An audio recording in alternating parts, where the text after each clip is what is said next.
ఒక వ్యక్తి తన ప్రాణాలను సైతం లెక్క చేయకుండా చేసిన ఒక దొంగతనం వల్ల భారతదేశపు తలరాత మారిపోయింది. కొన్ని కోట్ల రూపాయల ఆదాయం దేశానికి పెరగడంతో పాటు కొన్ని లక్షల మందికి ఉపాధి కలిగింది. చరిత్ర ప్రకారం 850 సంవత్సరంలో హల్దీ అనే మేకల కాపరి తన మేకలు కొన్ని రెడ్ బెర్రీస్ తినడం వల్ల ఎనర్జీగా ఉన్నాయని గమనించి వాటిని కాఫీ మొక్కలుగా గుర్తించాడు. కొన్ని రోజులకి ఆ మొక్కలు ఇథియోపియా దేశం నుంచి అరబ్ కంట్రీస్ వరకు చేరుకున్నాయి. 11వ శతాబ్దంలో మక్కాలోని ముస్లిం రాజైన షేక్ అబ్దుల్ హసన్ కొన్ని కాఫీ గింజలను కాల్చి వాటిని పొడి చేసి పవిత్రమైన బావి నీటితో ఆ పొడిని కలిపి కాఫీని తయారు చేశాడు. అక్కడ ప్రాంతంలోని రోగాలతో బాధపడే వారికి ఆ కాఫీ ఇవ్వడంతో వారి రోగాలు నయం అవుతున్నాయని అక్కడ ప్రజలు నమ్మడం మొదలుపెట్టారు. దీనితో 15వ శతాబ్దంలో అక్కడి ప్రజలు కాఫీని అధిక మొత్తంలో సాగు చేసేవారు. అరబ్ కాఫీకి విశేషమైన ప్రజాదరణ రావడంతో అక్కడి గవర్నమెంట్ కాల్చిన కాఫీ గింజల్ని మాత్రమే విదేశాలకు ఎగుమతి చేసేది.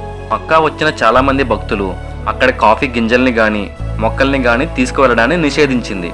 ఎవరైనా ఒకవేళ అక్రమంగా తీసుకువెళ్ళడానికి ప్రయత్నిస్తే వారికి మరణశిక్ష విధించేది.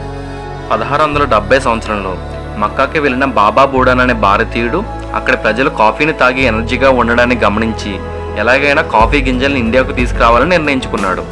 అతను 7 కాఫీ గింజల్ని ఎవరికీ కనబడకుండా తన గడ్డంలో దాచుకుని అక్కడ సెక్యూరిటీని తప్పించుకుంటూ మోచాపోటు ద్వారా భారతదేశానికి తిరిగి వచ్చాడు. బాబా బూడాన్ ఆ 7 కాఫీ గింజల్ని కర్ణాటకలోని చంద్రగిరి కొండల్లో నాటారు. అప్పటి నుంచి భారతదేశంలో కాఫీ సాగు మొదలైంది. బాబా బూడాన్ గింజల్ని నాటిన చంద్రగిరి కొండలకి బూడాన్గిరిగా పేరు మార్చారు. అంతేకాకుండా ఈ కాఫీ గింజల్ని స్వతంత్రం ముందు మన ఇండియాకి వచ్చిన డచ్ దేశం వారు ఇండోనేషియా దేశానికి పంపగా ఇండోనేషియన్ గవర్నమెంట్ ఫ్రాన్స్ దేశానికి కాఫీ మొక్కలను గిఫ్ట్గా ఇవ్వడం జరిగింది. ఇలా బాబా బూడాన్ దొంగతనంగా తెచ్చిన అరబ్ కాఫీ గింజల వల్ల India, Dutch, Indonesia, France, Caribbean islands, North and South America వరకు కాఫీ మొక్కలు చేరుకున్నాయి. ఇప్పుడు ప్రపంచంలో కాఫీ ఉత్పత్తిలో ఇండియా 7వ స్థానంలో ఉంది. కొన్ని రిపోర్ట్స్ భారతదేశంలో పండించే కాఫీ గింజలు మొత్తం 75% కర్ణాటక రాష్ట్రం నుండే వస్తున్నాయని తెలిపాయి. ఈ వీడియో నచ్చితే లైక్ చేసి షేర్ చేయండి.